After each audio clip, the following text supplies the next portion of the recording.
The morning of March 15, 1943, started like any other day for Maria Volkov, a young Soviet nurse working behind German lines in occupied Belarus. The 23-year-old woman had been part of a secret medical unit that moved between partisan camps, treating wounded resistance fighters who couldn't risk going to German-controlled hospitals. Her unit operated from hidden bunkers deep in the Pripyat marshes, where the thick forests and endless swamplands provided perfect cover from Nazi patrols. Maria had grown up in a small village near Minsk, where her father worked as a doctor and her mother taught children how to read. When the Germans invaded in 1941, everything changed overnight. The peaceful life she knew disappeared as soldiers marched through her hometown, burning houses and taking people away in trucks. Her parents were among those who never returned from what the Germans called resettlement. After losing her family, Maria joined the partisan movement, using the medical training her father had given her to help wounded fighters. She learned to move silently through the forests, to recognize the sound of different aircraft engines, and to distinguish between the footsteps of German soldiers and Soviet partisans. The marshlands became her second home, with their maze of waterways and hidden paths that only locals knew how to navigate. On that fateful March morning, Maria's medical unit received an urgent message through their radio network. A group of Soviet soldiers had been shot down near a German airfield and were hiding in a barn about 12 kilometers away. The men were badly injured and needed immediate medical attention, but the location was extremely dangerous. German forces had increased their patrols in that area after recent partisan attacks, and anyone caught helping Soviet soldiers faced immediate execution. The unit's commanding officer, Captain Dmitry Kozlov, studied the crude map they had drawn based on intelligence reports. The barn was located in a small farming village that the Germans had been using as a supply depot. Enemy troops moved through the area regularly, and local villagers had been forced to work in German supply operations. Getting to the wounded soldiers would require crossing open farmland with little cover, then operating in a building that could be discovered at any moment. Captain Kozlov looked at his small team of medics and nurses. They had only enough medical supplies for basic treatment, and the journey would be dangerous for everyone involved. Most of the team members were young, barely out of their teens, and this mission would test their courage in ways they had never experienced before. The wounded soldiers couldn't be moved to the partisan camp because their injuries were too severe, which meant the medical team would have to stay with them in enemy territory. Maria volunteered immediately when the captain asked for someone to lead the mission. She had made similar dangerous trips before, and her knowledge of the local area made her the best choice for navigating through German patrols. Two other medics, Ivan Petrov and Katya Semenova, also stepped forward to join the mission. Together, the three of them would carry enough medical supplies to treat the wounded soldiers and hopefully bring them back to safety. The team spent the rest of the morning preparing for their departure. They packed their medical supplies in waterproof bags, studied the route they would take through the marshlands, and reviewed the signals they would use to communicate with the partisan base. Each team member carried a small pistol, though they all knew their best chance of survival lay in avoiding enemy contact altogether rather than fighting their way out of trouble. As afternoon approached, the three medics set out through the dense forest, moving carefully along paths that were invisible to untrained eyes. The spring thaw had made the ground soft and muddy, which helped muffle their footsteps, but also made walking more difficult. They had to cross several streams and navigate around areas where German forces had placed landmines to prevent partisan movement. The journey took longer than expected because they had to take several detours to avoid German patrols. Twice they heard the sound of vehicles moving along distant roads and had to hide in thick undergrowth until the danger passed. The dense forest provided excellent cover, but it also meant they couldn't see potential threats until they were very close. As evening fell, they reached the edge of the forest and could see the farming village in the distance. Smoke rose from several chimneys, and they could see German vehicles parked near what appeared to be a supply warehouse. The barn where the wounded soldiers were hiding sat on the outskirts of the village, about 300 meters from the nearest German position. Maria studied the terrain through small binoculars they had borrowed from the partisan camp. The barn was old and partially hidden by a grove of apple trees, but reaching it would require crossing an open field where they could easily be spotted if German soldiers were watching. She noticed that German patrols seemed to follow a regular pattern, with guards changing positions every hour. The three medics waited until full darkness before making their final approach to the barn. They moved one at a time across the open ground, using shadows and small rises in the terrain to stay hidden. The spring night was cold and damp, and their breath formed small clouds in the chilly air. Every sound seemed amplified in the quiet countryside, from the distant barking of dogs to the occasional rumble of German trucks on nearby roads. When Maria reached the barn, she gave the prearranged signal by tapping 3 times on the wooden door, then waiting, then tapping twice more. After a few moments, the door opened slightly, and a weak voice whispered the correct response. Inside, she found 4 Soviet airmen in terrible condition. The pilot, Lieutenant Alexei Volkov, had been shot in the chest and was losing blood despite his crew's attempts to bandage the wound. The navigator had a broken leg and possible internal injuries from the crash landing. The other 2 crew members were in better condition, but were suffering from burns and cuts from their damaged aircraft. They had been hiding in the barn for 2 days, surviving on water from a well and some old potatoes they found stored in the building. The men were exhausted, scared, and incredibly relieved to see Maria and her team arrive with medical supplies. Maria immediately began treating the most seriously injured pilot while Ivan and Katya worked on the other wounded men. The barn was cold and dark, with only small amounts of moonlight coming through cracks in the wooden walls. They couldn't risk using bright lights that might attract German attention, so they worked by feel and used small shielded flashlights only when absolutely necessary. As Maria cleaned and bandaged the pilot's chest wound, she realized that his condition was worse than it had initially appeared. The bullet had missed his heart by mere centimeters, but he had lost a dangerous amount of blood and was showing signs of infection. Without proper surgical facilities, his chances of survival were poor. The navigator's leg was badly broken in multiple places, and moving him would cause excruciating pain. While treating the wounded men, the medical team learned more about what had happened to the airmen. They had been part of a bomber crew attacking German supply lines when their aircraft was hit by anti-aircraft fire. The pilot had managed to crash land in the forest, but German search parties had quickly begun looking for survivors. The crew had barely escaped the crash site before enemy soldiers arrived and had been moving through the woods for hours before finding the barn. The airmen told Maria that German forces in the area had been increased significantly over the past week.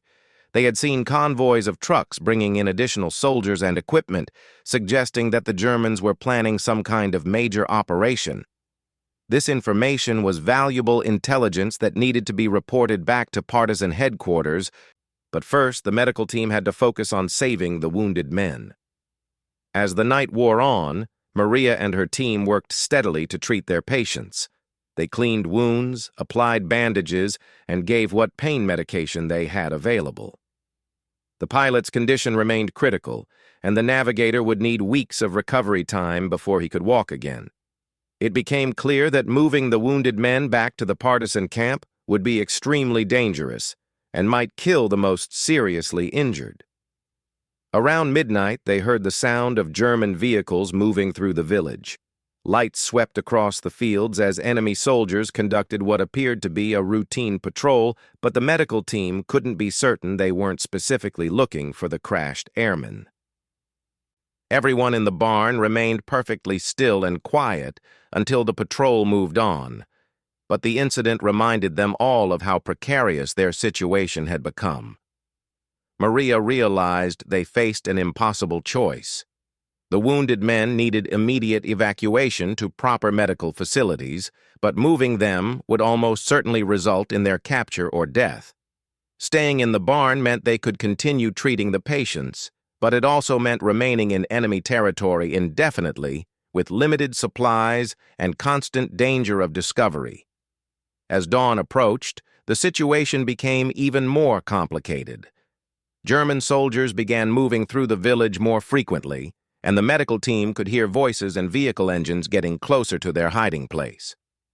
The barn that had seemed like a good shelter the night before now felt like a trap, with enemy forces surrounding them on all sides. Maria made the difficult decision to send Ivan back to the partisan camp with a message explaining their situation. The wounded men were too sick to be moved, and someone needed to request additional supplies and reinforcements. Ivan would have to make the dangerous journey back through German-controlled territory alone, carrying vital intelligence about enemy troop movements as well as their urgent request for help. As Ivan prepared to leave, Maria gave him detailed notes about each patient's condition and a list of medical supplies they desperately needed. She also included information about German patrol patterns and vehicle movements that partisan commanders could use to plan future operations. The young medic set off through the apple grove just as the first light of dawn began to appear in the eastern sky. With Ivan gone, Maria and Katya were alone with 4 seriously wounded men in enemy territory. They had enough medical supplies to last perhaps 2 more days, and their food consisted of the few emergency rations they had brought and whatever they could find in the abandoned barn. German patrols continued to move through the area regularly, and it was only a matter of time before someone decided to search the old building. The pilot's condition worsened as morning arrived, and Maria feared he might not survive another day without proper surgery. The navigator was conscious but in constant pain, and the other 2 airmen were developing infections in their burns and cuts. The medical supplies they had brought were running low, and there was no guarantee that help would arrive in time to save any of the wounded men.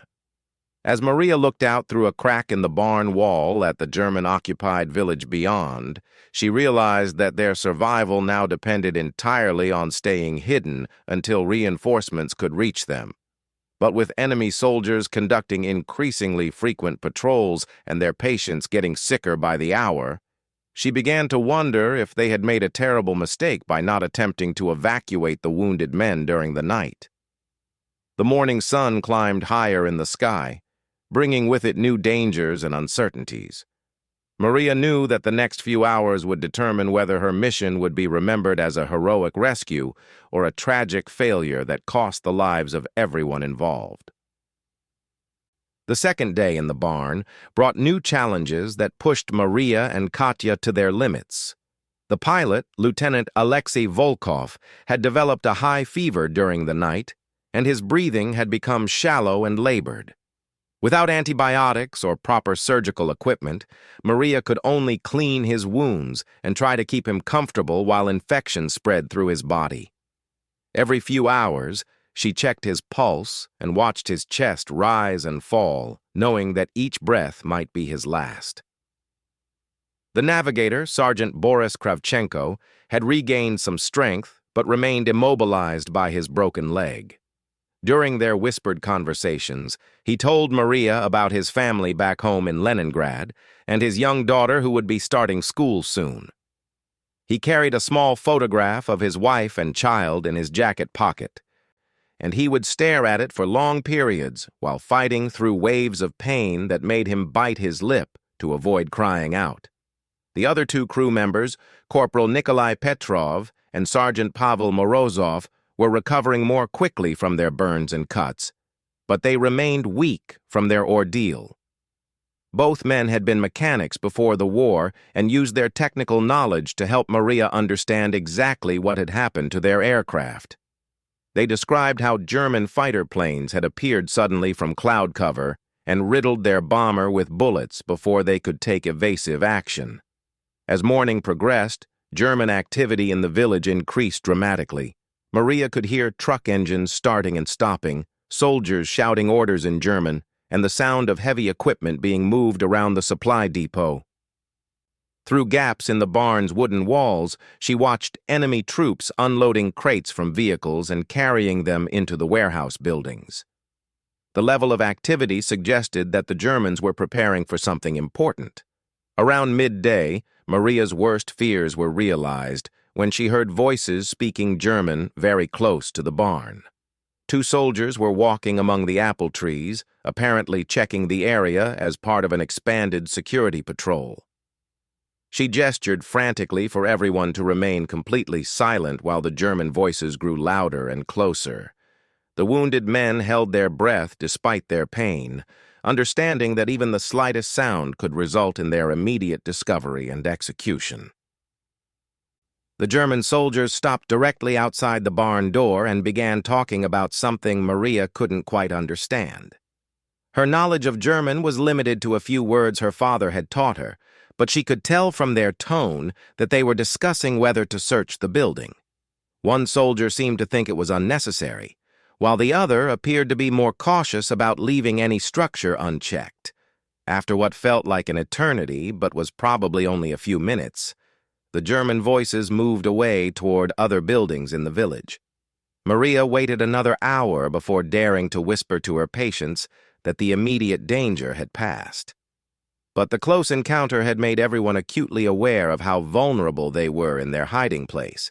It was clear that German security measures were being tightened, and future patrols might not be as careless about checking potential hiding spots. That afternoon, the pilot's condition deteriorated further. His fever spiked, and he began having periods of delirium where he mumbled incoherently about his aircraft and his crew. Maria used precious water to cool his forehead and gave him small sips to prevent dehydration, but she knew these measures were inadequate to address the serious infection that was overwhelming his system. Without proper medical facilities, she was fighting a losing battle against time and bacterial poisoning. The wounded navigator noticed Maria's distress and tried to comfort her despite his own pain. He told her that she had already done more than anyone could have expected by risking her life to help them. Even if the pilot didn't survive, she had given them hope during their darkest hours and had treated them with skill and compassion that reminded them they were still human beings worthy of care and respect. As evening approached, Maria made a difficult decision about rationing their remaining medical supplies. She had enough antiseptic and bandages to last perhaps one more day if she used them sparingly, but the pilot's infection required more aggressive treatment than she could provide. She chose to focus her limited resources on keeping the other 3 men stable while making the pilot as comfortable as possible during what might be his final hours. Katya, who had remained largely silent during their ordeal, finally spoke up about her own fears and doubts. The young nurse admitted that she had never been in such a dangerous situation before and was terrified that they would all be captured or killed before help could arrive. She had joined the medical unit only 6 weeks earlier after her village was destroyed by German forces, and this mission was far more intense than anything she had experienced during her brief training. Maria reassured her partner that fear was a natural response to their circumstances, and that courage wasn't the absence of fear, but the decision to keep doing what was right, despite being afraid. She shared stories about other dangerous missions she had completed, emphasizing that survival often depended on staying calm, thinking clearly, and making smart decisions rather than on being naturally brave or fearless. As night fell on their second day in hiding, Maria began to seriously consider their options for escape. Ivan had been gone for over 24 hours, and there was no guarantee that he had successfully reached the partisan camp or that reinforcements would arrive in time to save them. The pilot might die during the night, and the other wounded men couldn't travel far on foot through enemy territory without proper support. She studied the layout of the village through the barn's small windows, noting the positions of German vehicles and guard posts. The enemy seemed to maintain regular patrols every 2 hours, with additional random checks during the day. The supply depot was heavily guarded, but the outer perimeter of the village had fewer soldiers, especially on the side facing the forest where they had originally approached. During her reconnaissance, Maria noticed something that gave her a glimmer of hope. An elderly farmer had been moving between buildings throughout the day, apparently delivering supplies to German forces. Unlike the other villagers who seemed cowed and frightened, this man moved with confidence and appeared to have some kind of working relationship with the occupying soldiers. She wondered if he might be someone who could be trusted to help them or at least provide information about enemy movements. The pilot's breathing became increasingly irregular as the night progressed, and Maria knew he was dying despite her efforts to save him. She held his hand while he drifted in and out of consciousness, occasionally whispering words of comfort and telling him that his sacrifice would not be forgotten. The other airmen watched their comrades decline with tears in their eyes, knowing that they had survived the crash only to watch their friend die slowly in a cold barn behind enemy lines. Around midnight, Lieutenant Volkov opened his eyes one final time and looked directly at Maria. In a whisper so faint she had to lean close to hear him, he thanked her for staying with them and asked her to promise that she would find a way to get his crew home safely. He pressed a letter from his jacket pocket into her hands, asking her to deliver it to his wife in Moscow if she survived the war. A few minutes later, his breathing stopped, and the brave pilot died peacefully with Maria holding his hand. The death of their pilot affected everyone in the barn profoundly. The surviving crew members grieved for their friend while also confronting the reality that they might soon share his fate. Maria felt the weight of responsibility for the 3 remaining wounded men, knowing that their survival now depended entirely on her ability to get them to safety or somehow summon help before German forces discovered their hiding place. Katya helped Maria cover the pilot's body with a blanket they had found in the barn, and they said a brief prayer for his soul. The young nurse had never seen someone die before, and the experience shook her deeply. She asked Maria how she found the strength to continue helping people when the outcome was often tragic despite their best efforts. Maria explained that saving even one life made all the risks worthwhile, and that giving up would dishonor the memory of those they couldn't save. The third day began with the sound of increased German activity throughout the village. More trucks arrived during the early morning hours, and Maria could see additional soldiers being deployed around the supply depot. The level of military activity suggested that the Germans were preparing for a major operation, possibly an offensive against partisan strongholds in the surrounding forests. This development created both opportunities and dangers for Maria's group. The increased activity might provide better cover for an escape attempt, as German soldiers would be focused on their operational preparations rather than searching for hidden enemies. However, the additional troops also meant more eyes watching the village, and greater chances of discovery if they made any mistakes during an escape attempt. Around mid-morning, Maria noticed the elderly farmer she had observed the previous day walking toward their barn carrying a wooden bucket. Her heart raced as she realized he was approaching their hiding place, but she couldn't determine whether he was conducting routine farm work or had somehow discovered their presence. She gestured for everyone to remain absolutely silent while watching through a crack in the wall as the old man came closer. The farmer stopped just outside the barn door and appeared to listen carefully for any sounds from inside. After a few moments, he spoke quietly in Russian, asking if anyone was there and saying that he wanted to help. Maria was stunned to hear her native language spoken by someone she had assumed was collaborating with German forces. She hesitated for several seconds before deciding to take a calculated risk and respond to his offer of assistance. When Maria cautiously opened the barn door, she found herself facing a weathered man in his 60s who introduced himself as Viktor Samsonov. He explained that he had been secretly helping Soviet soldiers and partisans for over a year while pretending to cooperate with German occupation forces. His position as a local farmer allowed him to move freely around the village and observe enemy activities without attracting suspicion from German commanders. Victor told Maria that he had noticed unusual movement around the barn 2 nights earlier and had suspected that someone might be hiding there. He had been waiting for an opportunity to investigate without being observed by German patrols. When he confirmed that Soviet personnel were indeed hiding in the building, he decided to offer whatever assistance he could provide to help them escape. The old farmer brought devastating news about Ivan's mission to the partisan camp.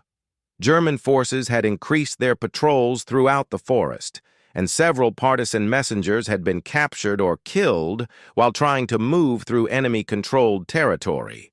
There was no way to know whether Ivan had successfully reached their base or if he had become another casualty of the intensified German security operations. Victor also shared important intelligence about German plans for the area. The increased military activity was preparation for a major sweep operation designed to eliminate partisan strongholds in the Pripyat marshes. German forces planned to surround the entire region and systematically search every possible hiding place until they had captured or killed all resistance fighters. The operation was scheduled to begin in less than 48 hours. This information meant that Maria and her companions had very little time to escape before becoming trapped in a massive German dragnet. The wounded men were still too weak to travel long distances on foot, and attempting to reach the partisan camp now seemed almost impossible given the increased enemy presence throughout the forest. They needed to find an alternative plan that would get them to safety without requiring a dangerous journey through heavily patrolled territory. Victor offered to hide the group in his own farmhouse, which was located on the outskirts of the village, away from the main German positions. He had created a concealed basement room where he had previously sheltered other Soviet soldiers and partisan fighters. The hiding place was more secure than the barn and would allow Maria to continue treating her patients while they planned their next move. However, moving 3 wounded men from the barn to Victor's house would require careful coordination and perfect timing to avoid German patrols. They would have to wait until nightfall and then transport the injured airmen one at a time across several hundred meters of open ground where they could easily be spotted by enemy sentries. The risk was enormous, but staying in the barn would almost certainly result in their discovery and execution. Victor's offer to move them to his farmhouse presented both hope and incredible danger.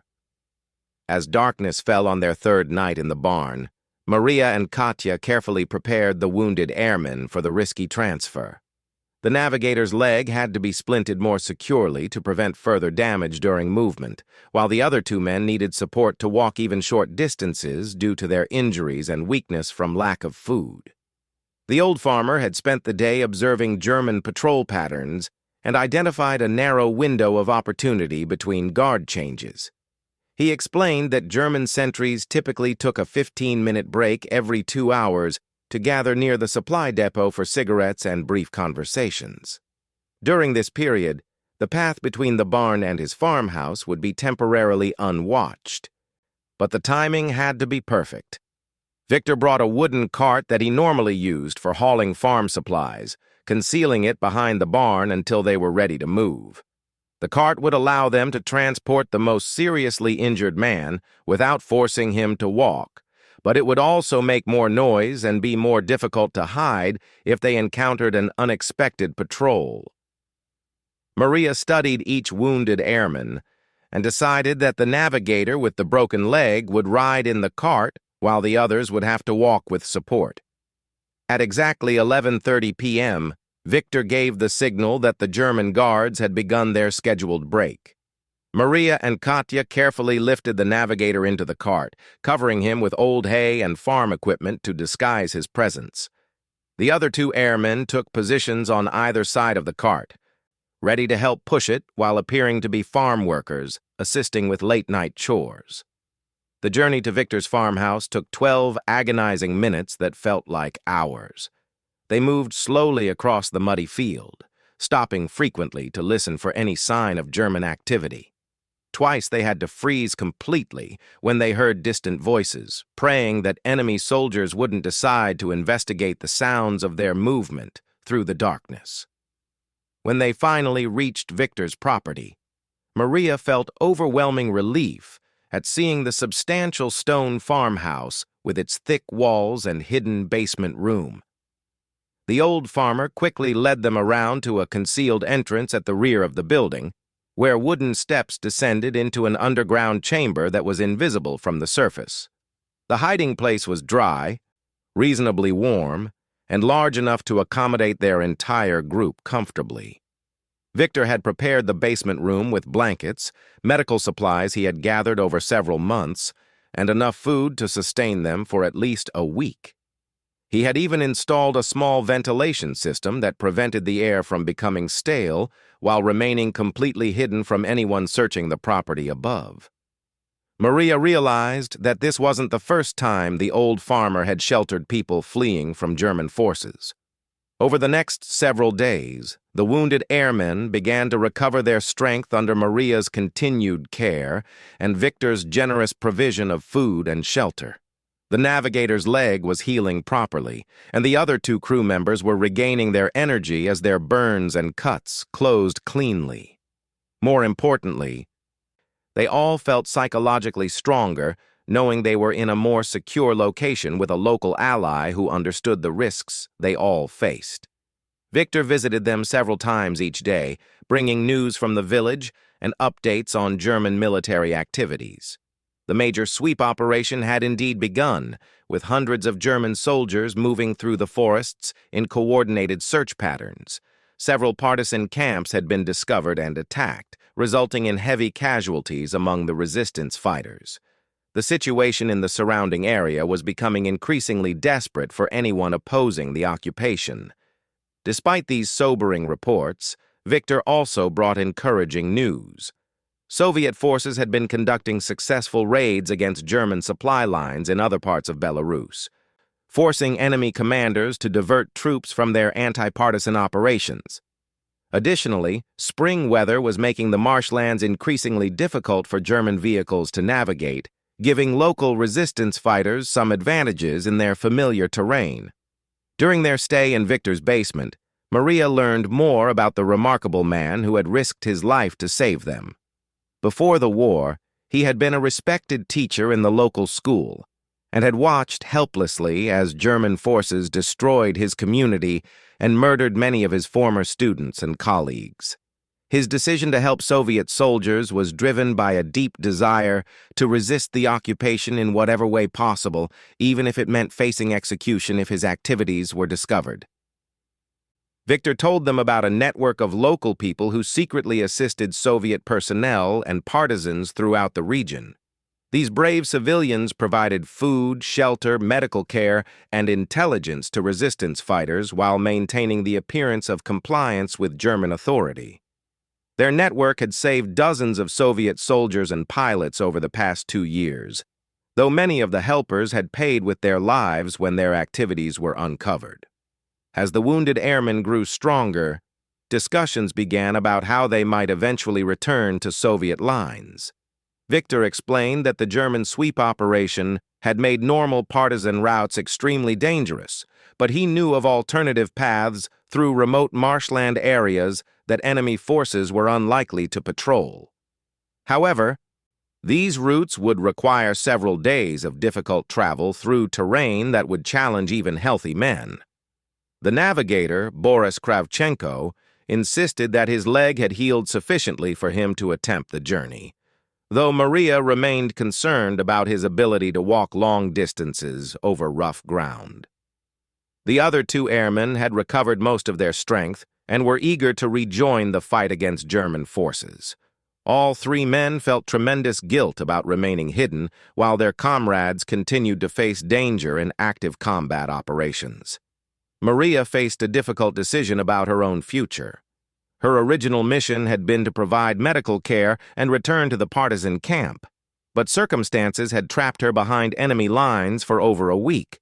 The medical unit would have assumed she was dead or captured, and her presence was desperately needed to treat other wounded fighters. However, abandoning the airmen now might doom them to capture or death during their escape attempt. After much consideration, Maria decided to accompany the airmen on their journey back to Soviet lines. Her knowledge of wilderness survival and basic medical skills could prove essential if anyone was injured during the dangerous trek through German-controlled territory. Katya chose to remain with Victor for a few more weeks until she could find a safer route back to the partisan camp. Victor spent 2 days preparing detailed maps and gathering supplies for their escape attempt.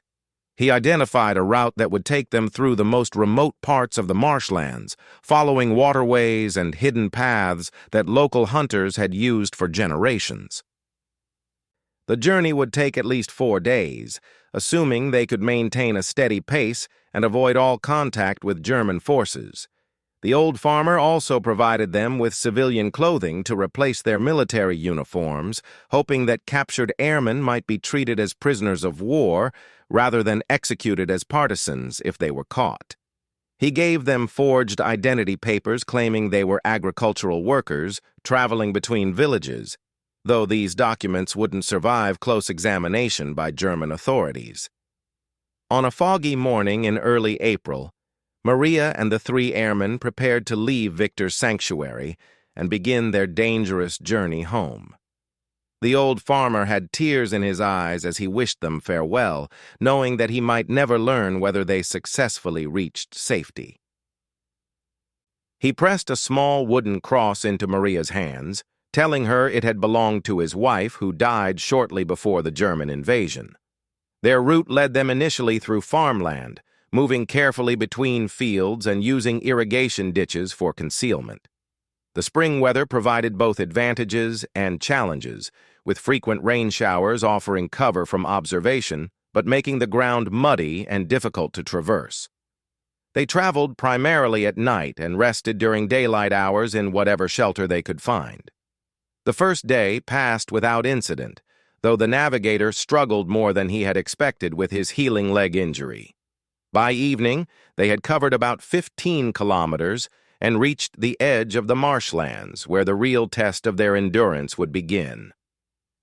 The terrain ahead consisted of countless small islands connected by waterways that could be crossed only by those who knew the safe paths.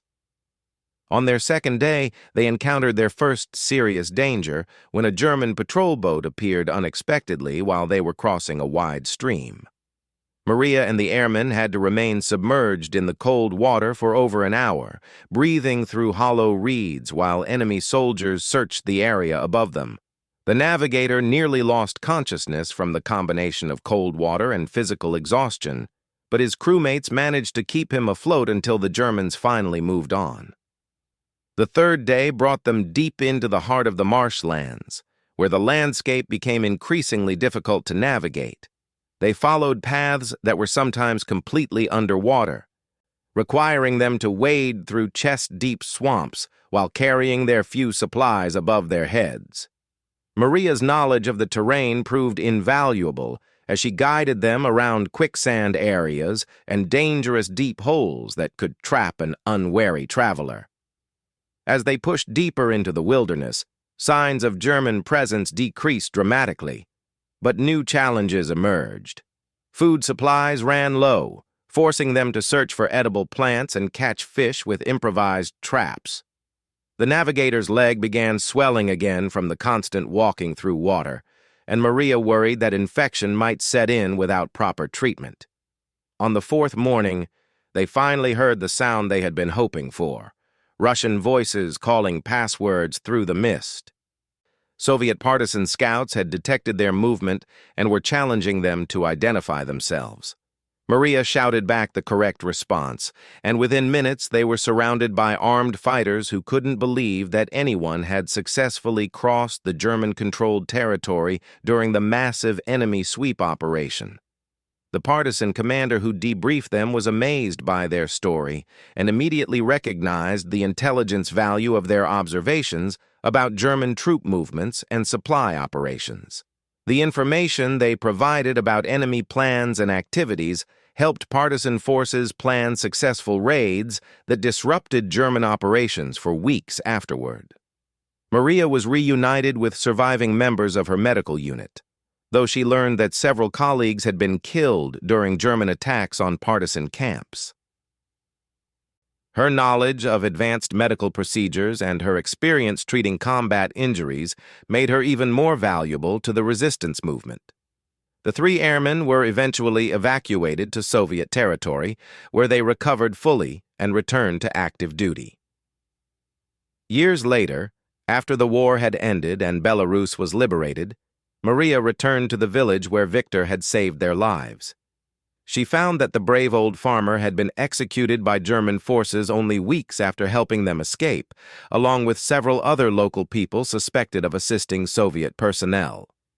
His sacrifice, and that of countless other civilian heroes, had made their survival and eventual victory possible.